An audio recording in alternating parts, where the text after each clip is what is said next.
ہمارے بزرگوں نے حزب البحر کی زکوٰۃ ادا کرنے کا ایک طریقہ بتلایا ہے۔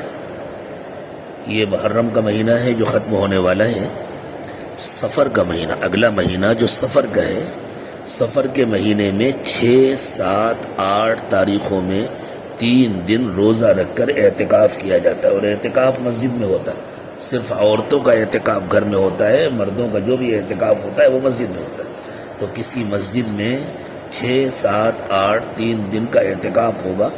5 تاریخ گزرنے کے بعد مغرب سے اعتکاف شروع ہوگا۔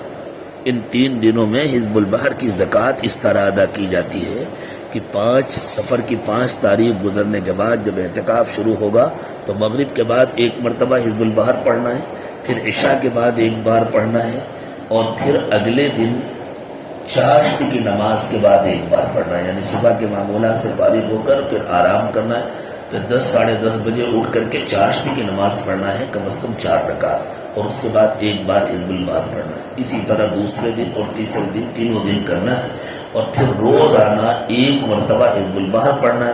کبھی خدا نہ خواستہ کچھ خاص حالات ہوں، کوئی ایمرجنسی کے حالات ہوں تو 2 مرتبہ پڑھیں، زیادہ خطرناک حالات ہوں اللہ نہ کرے تو ہر نماز کے بعد ایک مرتبہ حزب البحر پڑھیں۔ اسی طرح ہمارے بزرگوں نے سورہ تغابن کی زکوٰۃ کا بھی ایک طریقہ لکھا ہے۔ زکوٰۃ کا مطلب ہوتا ہے کسی عمل کو خوب طاقتور بنانا، کسی عمل کو مضبوط بنانا۔ اس کے لیے بھی 3 دن روزے اور اعتکاف کی ضرورت ہوتی ہے، تو انہی روزوں میں اور اسی اعتکاف میں ساتھ میں سورہ تغابن کا بھی عمل کرنا ہے۔ وہ اس طرح کرنا ہے کہ تینوں دن روزانہ 101 مرتبہ سورہ تغابن پڑھنا ہے۔ 101 بار سورہ تغابن پڑھنے میں زیادہ سے زیادہ 2.5 گھنٹہ لگتا ہے۔ تو یہ 3 راتیں یہ سوچ لیں کہ ہم اللہ کے لیے وقف کر رہے ہیں، اور رات میں اور تو کوئی کام ہے نہیں۔ مغرب کے بعد آپ کھانا کھا لیں گے، عشاء کے بعد سورہ تغابن، عشاء کے بعد حزب البحر پڑھ لیں، حزب البحر پڑھنے کے بعد بیٹھ جائیں، سورہ تغابن پڑھیں، اس کے بعد کچھ نوافل پڑھیں، پھر سحری کریں، اور فجر کی نماز کے بعد اپنے معمولات سے فارغ ہو کر کے آرام کریں۔ اور اگر ایک نشست میں 101 بار نہیں پڑھ سکتے تو رات میں بیٹھ کر کے 50، 60 یا 70 جتنا ہو سکے اتنا پڑھ لیں، باقی دن میں پورا کر لیں، لیکن 24 گھنٹے کے اندر پڑھ لیں۔ جتنی دیر تک پڑھیں اتنی دیر آپس میں کوئی بات نہ کریں۔ اور خوب یاد رکھیں، یہ اعتکاف کوئی چوپال نہیں ہوگا کہ جہاں بیٹھ کر کے اس کی باتیں اس کی باتیں۔ 3 دن روزہ رکھنا ہے، جو شرعاً روزہ کہا جاتا ہے وہ بھی رکھنا ہے، اور یہ طے کریں کہ 3 دن ہمیں زبان کا بھی روزہ رکھنا ہے، بے ضرورت کسی سے ایک لفظ بھی بات نہیں کرنا ہے، بس ہر وقت اللہ کی طرف متوجہ رہنا ہے۔ اللہ تعالیٰ سب کی مدد فرمائے۔ کوئی ضروری نہیں ہے کہ سارے ملک کے لوگ کسی ایک ہی جگہ جمع ہو کر کے اعتکاف کریں۔ ایک شہر کے جو سالکین ہیں، کانپور والے آپس میں مشورہ کر کے کسی ایک مسجد کا انتخاب کر لیں جہاں کریں۔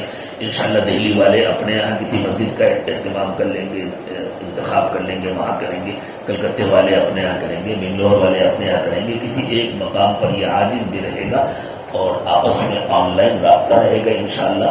جو لوگ حزب البحر کا اور سورہ تغابن کا اہتمام کریں گے اور زکوٰۃ ادا کریں گے، پھر انشاءاللہ ان کو اجازت دی جائے گی پڑھنے کی، اور اجازت سے ایک رشتہ قائم ہو جاتا ہے رسول اکرم صلی اللہ علیہ وسلم کے ساتھ، اور عمل کی طاقت بہت بڑھ جاتی ہے۔ تو زیادہ سے زیادہ لوگ اس کی ہمت کریں، ان 3 دنوں کو فارغ کریں۔ اور ہم نے جو ابھی تازہ جو نسخہ آیا ہے اللہ سے مانگو کتاب کا، اس میں حزب البحر بھی چھاپ دی گئی ہے۔ یہاں سے جو نسخہ ابھی تازہ آیا ہے کانپور میں جو چھپا ہے، اس کے اندر حزب البحر نہیں ہے، لیکن الحمدللہ یہیں سے پہلے سے حزب البحر چھپی ہوئی ہے۔ الگ الگ نسخے لے لیں، کام کریں، کام چلا لیں۔ اسی طرح جو تازہ نسخہ آیا ہے کتاب اللہ سے مانگو کا، اس میں سورہ تغابن بھی چھاپ دی گئی ہے۔ جن لوگوں کے پاس نہ ہو وہ نسخہ، وہ اپنے موبائل کے ذریعے یا کسی بھی طریقے سے پڑھیں۔ روزانہ کم از کم ایک بار صبح کے وقت میں سورہ یاسین اور سورہ تغابن ضرور پڑھا کریں۔ اسی طرح دعائے انس بن مالک کا بہت اہتمام کریں۔ اللہ کے نبی صلی اللہ علیہ وسلم نے حفاظت کی جو دعائیں سکھائی ہیں ان کا اہتمام کریں، صبر و سکون کے ساتھ رہیں، اللہ سے دل لگائیں۔ اللہ تعالی ہماری، آپ کی اور پوری امت کی حفاظت فرمائے۔ السلام علیکم۔